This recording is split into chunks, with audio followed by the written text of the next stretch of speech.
Jantar Mantar protest को लेकर कई दिन हो गए हैं। जंतर मंतर पर प्रोटेस्ट चल रहा है। नीट का एग्ज़ाम लीक होने के बाद और कई भी एग्ज़ाम लीक हुए जिसके बाद विद्यार्थी अब जंतर मंतर पर प्रोटेस्ट कर रहे हैं एग्ज़ाम लीक को लेकर। उनकी डिमांड है कि धर्मेंद्र प्रधान का इस्तीफ़ा हो। जो हमारे शिक्षा मंत्री हैं धर्मेंद्र प्रधान जी, उनके इस्तीफ़े की मांग रखी है लोगों ने और विद्यार्थियों ने इस पर जोर दिया है और इसी बीच प्रदर्शन भी कर रहे हैं। वहीं पर चलते हुए कोई सरकार की तरफ से कोई सवाल नहीं आया था, लेकिन अब प्रधानमंत्री मोदी जी ने 23 तारीख को करीब रात के 12 बजे एक पोस्ट डाली थी जिसमें उन्होंने कहा है कि हम इस घटना से बहुत दुखी हैं और हम जो पेपर लीक की घटना है इसके लिए हम एक फास्ट ट्रैक बनाएँगे जिसमें जाँच करेंगे कि इसके पीछे क्या कारण है। सारी घटनाओं के पीछे नीट के पेपर और जो अन्य पेपर हैं उनके लीक को रोका जा सके।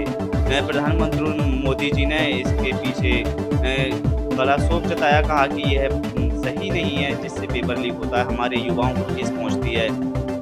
इसके बाद में जंतर मंतर पर काफ़ी प्रदर्शन चल रहा है। इसी बीच जंतर मंतर पर सादा वर्दी में, सादा सिविल ड्रेस में लोग दिखाई दिए जिनके हाथ में डंडे भी थे और यह विद्यार्थियों पर डंडे बरसा रहे थे। क्या ऐसी घटना हो सकती है या फिर ऐसा कुछ हो सकता है जिसमें सिविल ड्रेस में कोई भी व्यक्ति किसी पर या विद्यार्थियों पर डंडा बरसा सकता है? तो इसी भाई पर चर्चा हुई तो उन्होंने बताया कि यह कई प्रकार के फोर्स होते हैं जो भीड़ को नियंत्रित करने के लिए सिविल ड्रेस में हो सकते हैं, लेकिन उनका काम होता है बस जानकारी इकट्ठा करना और अगर ऐसी कोई प्रदर्शन जैसी घटना होती है तो वह फोर्स को सूचित करते हैं कि भीड़ सही नहीं संभल नहीं पा रही है और फिर फोर्स उन्हें संभालता है। लेकिन यह कहीं अधिकार नहीं है कि सिविल ड्रेस में आकर कोई भी व्यक्ति प्रदर्शनकारियों पर या फिर किसी पर डंडे से करे।